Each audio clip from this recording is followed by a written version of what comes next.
You know, there's such a dialogue now, even now, about whether women can have it all, whether they can be mothers at the same time they have careers, at the same time they have satisfying personal lives. And obviously that's exhausting. It's frustrating that we still have to talk about it. Right. But we do, and I'm sure many women ask you that themselves. Right. And what do you say to those women?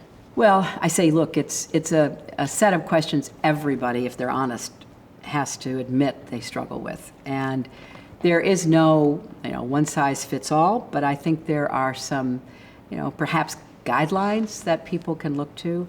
One of the things to be really sure of when you have children is how much help you're going to get from your spouse, your partner, how much help you're going to get from the rest of your family.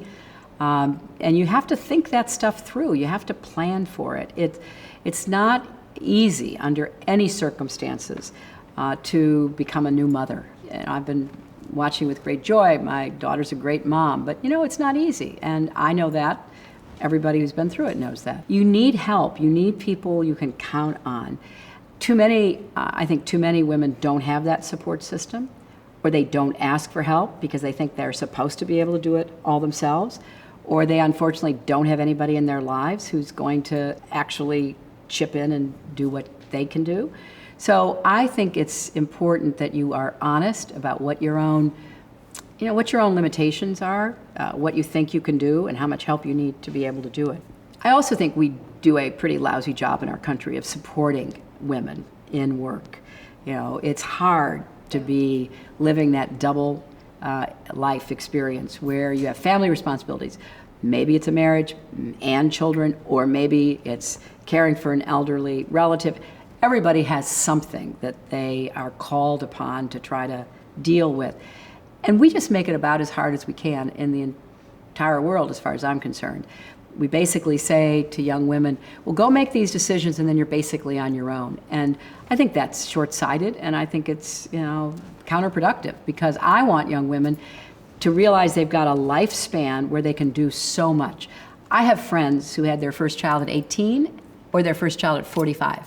Yeah. I mean, it's one of the joys of being a woman in America today. You don't have to have a cookie-cutter progression. You do this, then you do that. No, you can explore, you can try on different roles, you can, push yourself, you can retreat back into, just relaxing, whatever you want to do to define your life journey.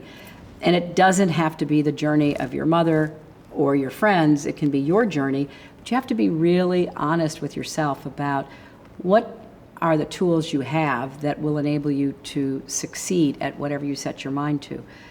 One of the biggest problems I see are, young women who they have an idea, maybe a dream, but they don't know how to organize themselves well enough to go step 1, step 2, step 3. And that's where I think, we could do a lot more help, peer group and advice like you're doing with this, where people can say, okay, sit down and really ask yourself honestly, is this something you just want to do, or is this your passion to do it? If it's your passion, what do you need to learn to be able to actually achieve that? So I think everybody has to go through that.